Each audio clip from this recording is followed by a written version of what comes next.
Olá, pessoal, tudo bem? Eu sou a professora Poliana, coordenadora do curso de Educação Física e Gestão do Esporte, e hoje eu estou aqui com uma convidada muito especial para a gente falar de um tema que é a psicologia esportiva na prática. A nossa convidada de hoje é a professora doutora Constanza Pujaus, e agora eu passo a palavra para ela se apresentar, falar um pouquinho dela. Fique à vontade, professora, é um prazer receber você aqui com a gente, tá bom? Muito obrigado pelo convite, né? A gente sempre é uma alegria vir falar, conversar do que a gente mais gosta de fazer, né? Que é a psicologia esportiva. Então, sim, meu nome é Constanza Pujaus, eu sou psicóloga de formação, fiz o doutorado na Espanha em ciência do comportamento, também fiz o mestrado em psicologia esportiva, na época não tinha muita coisa aqui no Brasil, então também foi esse o objetivo de ter ido para a Espanha, para Madrid. E aproveitei lá, né, conheci tive algumas possibilidades, e entre elas trabalhar em alguns bons clubes, né, e enfim, e hoje estou aqui. Vai ser um bate-papo muito legal com uma pessoa que tem uma experiência na prática, que é o que importa pra gente, né, professora? Então, pra gente começar, eu queria que você contasse um pouquinho como que você chegou, né, até a psicologia esportiva. Sua primeira formação, então, foi a psicologia, né? Mas da onde que surgiu aquele pontinho de interesse ali pela prática esportiva também? Então, aqui em Maringá, na época, eu já estudava, da época de 97, faz um tempinho, e não existia nada, né? No Brasil em si, estava começando a internet, então, e o que tinha bastante, era muito forte, era na Espanha. Então, eu via o mestrado em psicologia esportiva e meu objetivo foi, ou seja, sempre focar para ir lá. Por que eu comecei a gostar dessa época? Eu fui atleta por um tempo, fui nadadora por um tempo, e a gente via as dificuldades sempre, por que eu me sinto assim, como é que eu posso controlar essa emoção, né? Enfim, então sempre foi uma conversa bastante habitual dentro do esporte, a gente não tinha nenhum apoio, baixa a cabeça, vai, continua fazendo o que você tem que fazer. Então, esse sempre foi uma apoio. Quando eu comecei a psicologia, eu tinha esquecido essa parte, né?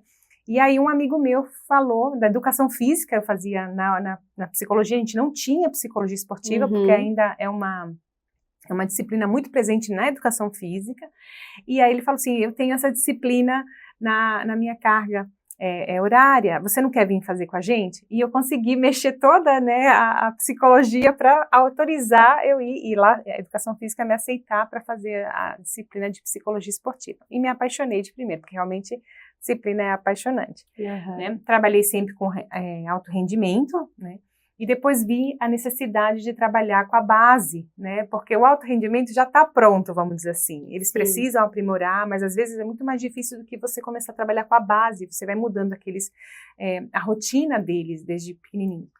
E foi isso que me impulsionou, né? A trabalhar essa gana de saber como controlar essa emoção, que realmente hoje eu sei que a gente não controla, né? A gente aprende estratégias a lidar com ela. Mas foi por aí. Aí comecei com alguns times, comecei a trabalhar no antigo Grêmio, né? Não sei como eu consegui, eu não lembro direito os detalhes, mas eu sei que eu estava lá com os meninos do Grêmio, da base, depois passei para o handebol e aí consegui fazer, né, ir para a Espanha para fazer o meu mestrado lá. E lá eu entrei, tanto trabalhando no Estudiantes, que é o segundo time de basquetebol de Madrid, né? E o Atlético de Madrid, que eu trabalhei por 3 anos lá com a base. A gente não chegava no primeiro time, né? Os treinadores não deixavam, mas a gente trabalhou com a base e alguns atletas nossos foram pro primeiro time. Que legal. Então, na verdade, surgiu de uma dorzinha ali que tinha lá atrás, né? Sim. E que despertou o interesse depois profissional e que leva aí pro resto da vida, né? Sim. Muito legal. Sim. E é bacana de ver o quanto que eu olho para você, eu vejo a paixão no olhar, na fala, né? Daquilo que você faz e que é muito bacana, professora. E fala um pouquinho pra gente, então, qual é a importância que você vê hoje, né, atualmente, porque, igual você comentou, ainda é recente, né, vamos dizer assim, não é algo que já se trabalha há muito tempo, né, mas qual que é a importância da psicologia, do papel do psicólogo ali dentro desse contexto profissional, do esporte de rendimento, né, ainda que não seja de performance, mas do esporte ali da base, qual que é a importância? Então, assim, eu acho que depois da pandemia, né, a gente como ser humano, todos, né, vamos buscar um pouco mais essa psicologia. No esporte não é diferente. A gente, não vou dizer bem exatamente na época da pandemia, mas eu trabalho já desde 2005, né, mais ou menos, assim, já estava envolvida, e acontece que a visão antiga da psicologia esportiva era do atleta, ou seja, do ser humano para rendimento, atleta focado naquilo. E a gente sabe, né, que não, que o ser humano ele vai com problemas, ele vai com tudo dentro do esporte. Antes era só o resultado, né? Exatamente. O atleta precisa ir lá e pegar medalha e conquistar resultado, tempo. Exatamente. E agora eu acho que não, entender esse olhar mas já tinha, né, essa discussão ali, é isso, né? A gente veio aqui na prática, não era assim, né? E então, hoje a gente vê hoje mais a psicologia esportiva, mesmo de alto rendimento, ela foca muito na promoção da saúde. A gente tem alguns casos muito famosos, como a Biles, né, que ela se mostrou, ela parou, chocou o mundo. Tem outros atletas, assim, que não são tão conhecidos como ela, por exemplo, que também pararam, né, a carreira justamente para cuidar da saúde mental. Então, a partir dessa... como é que se diz, essa coragem desses atletas, porque não é fácil, você perde patrocínio, você perde muitas questões, né, até tempo de treinamento também, fazer esse movimento. Então, hoje, a gente vê o atleta ele mais holístico, que a gente chama.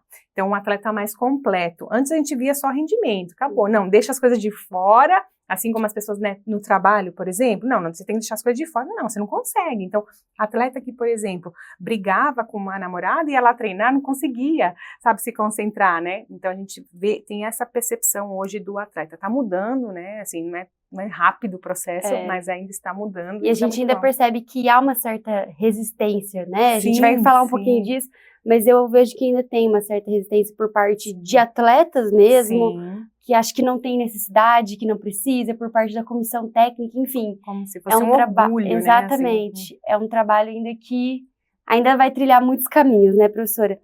E, bom, você comentou um pouquinho já que você teve experiência na Espanha. E como que foi essa oportunidade? Como que isso apareceu ali na sua vida? A Espanha em si, né?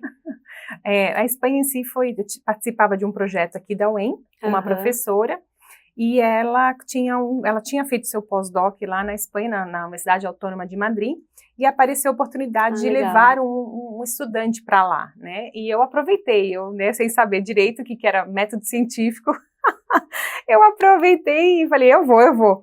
Justamente porque meu foco não era o doutorado, que foi onde eu me matriculei. Não, meu foco era o mestrado em psicologia esportiva, né? E aí eu comecei a trabalhar, comecei os dois, né, na verdade. O mestrado ele não é tanto acadêmico, ele é muito prático. Ah, legal. E nessa faculdade sempre reuniam, como era a psicologia, ela tinha uma cátedra, vamos dizer assim, né, uma área muito, muito forte de psicologia esportiva, ela tem ainda hoje, né? Sempre levavam os psicólogos das equipes, né? E aí eu tive contato com o Alejo, que era o psicólogo do Atlético de Madrid, até hoje ele está lá envolvido, e eu perguntei se ele não queria, né, uma ajuda, mas brincando assim, achando, imagina, né, e ele falou, vamos, quando você começa, eu quase caí para trás, porque eles treinam em outra cidade, né, não é em Madrid mesmo, na cidade vizinha. E aí eu comecei aí, foi uma parceria que durou 3 anos aí. Então, resumindo, a gente sempre tem que estar de olho nas oportunidades. Sim, na cara dura também. Agarrar o que vier, porque sempre reflete no futuro, né? Sim, foi muito interessante, porque foi muito natural, né? Tava tendo uma palestra, não sei o quê, eu fui lá no final, perguntei, ele vem, vamos. E comecei com eles e foi 3 anos que eu ia 3 vezes por semana. Ah, legal. Eu ia perguntar, ia entrar nesse gatilho agora, eu ia puxar, de como que era a rotina ali dentro do time, né? Como que era a sua relação com os atletas, com a comissão técnica, com a diretoria, como que isso acontecia, como era a dinâmica? Então, assim, a base, ela é muito estruturada, a gente fala na Espanha que a base do Atlético de Madrid, ela é um celeiro, né? Então, de atletas, de jogadores para toda a Espanha, né? Até para o estrangeiro, vamos dizer assim.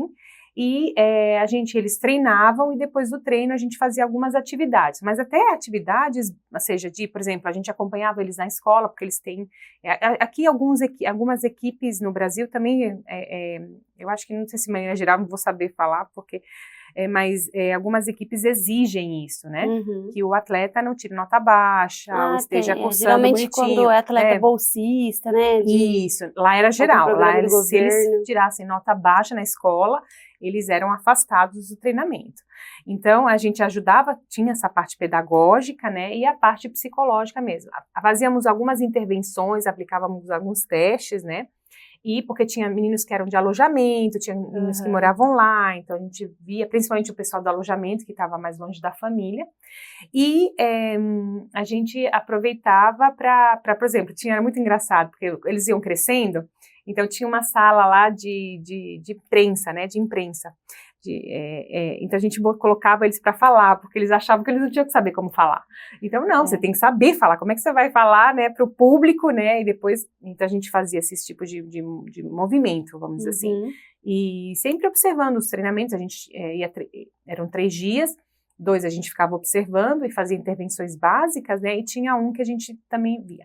Outro trabalho que eu fiz lá, além desse, vão muitos brasileiros fazer testes e tudo mais. E quando tem jogador, a gente não chega, eles não deixam por causa dos treinadores, né? Não sei como é que tá lá hoje, mas é difícil, sabe, você chegar a trabalhar com o primeiro time.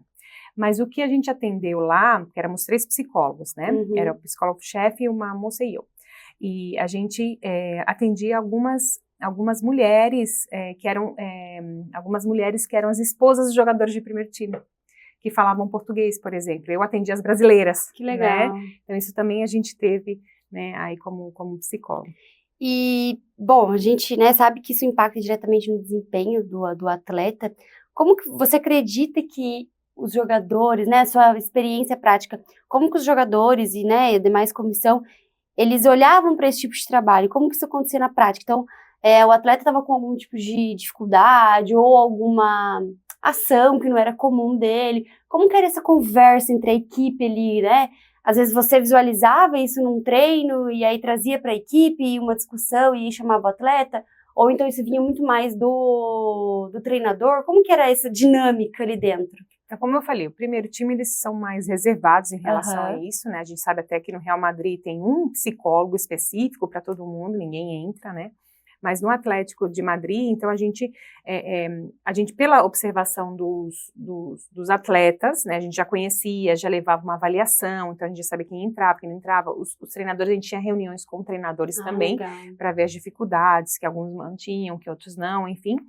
E aí, ele chamando. A gente evitava um pouco, assim, afastar ou trazer, né, para nós, vamos dizer assim, né, um atleta em específico. Era sempre tudo em time, em equipe, porque realmente os problemas, né, geralmente são em equipe, né, quando era focado para o treinamento.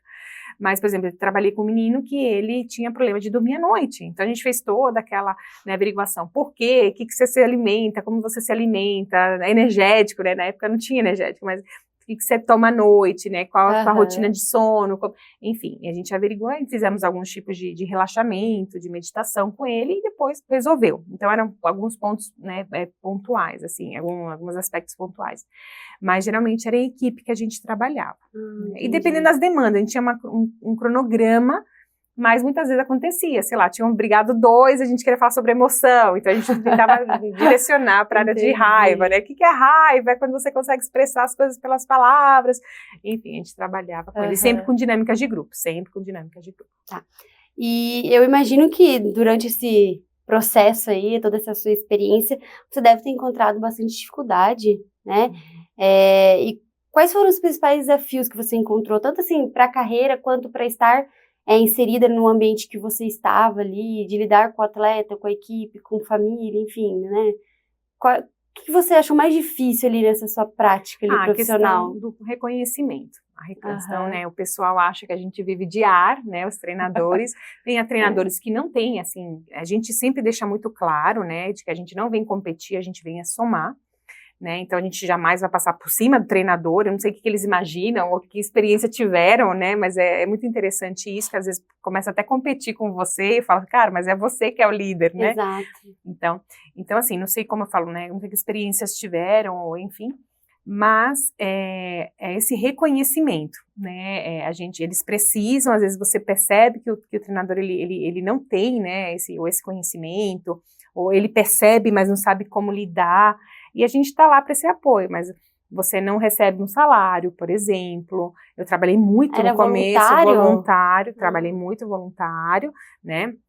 Você não tinha Mas até hoje em dia, sabe, ainda é difícil, sabe, assim, você tem os grandes clubes que tem uma psicóloga ou outra, algumas colegas estão indo para a área clínica, trabalhando só com psicologia esportiva, mas na área clínica, né, que também é uma diferença que a gente não faz, clínica, né, e aí você tem, desculpa, alguns grandes clubes, né, que trabalham com, exatamente. Ali, mas fora isso... Não. Tem uma colega que ela está hoje em dia em associações, né, então, sei lá, a prefeitura, né, ela trabalha em 3, 4 associações, né, de esportes, e aí pagam, sei lá, milão para ela, por exemplo, só para vocês terem uma ideia, sabe? Que então, é para um valor simbólico ali de ajuda, né, de então transporte. Exatamente, você não tem nenhuma organização disso. Então, se dedicar exclusivamente a isso, né, é complicado por falta desse reconhecimento. Entendi. Né? Então, é importante, né, esse eu acho que é o maior desafio que a gente tem.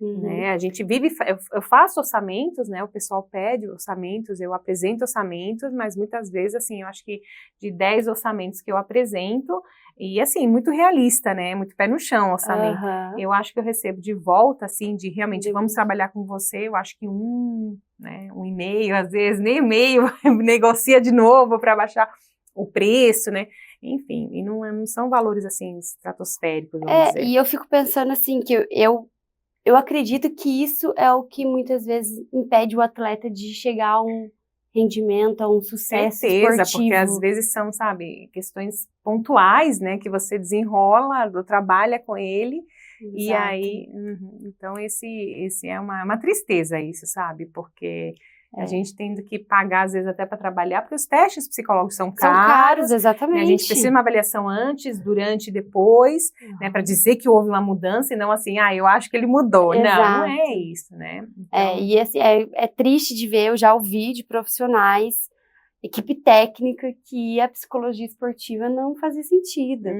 De que a equipe desse profissional não precisava de psicólogo. Exatamente. E aí, nitidamente, né, eu trazendo assim o que eu vi, o que eu vivenciei, era de pessoas, na época eram atletas, a pessoa que falou, né, eram atletas de equipe feminina, e aí você via nitidamente que a atleta tinha problema de autoaceitação, tinha problema de bulimia, né, no caso ali, e que isso refletia diretamente no desempenho, Sim. Né, escolar, né? Porque eles estudavam, desempenho no esporte, o quanto que isso afeta, e eu falei, é muito triste você ouvir de um profissional que deveria apoiar, que deveria incentivar, que deveria trazer o psicólogo ali para a equipe, né?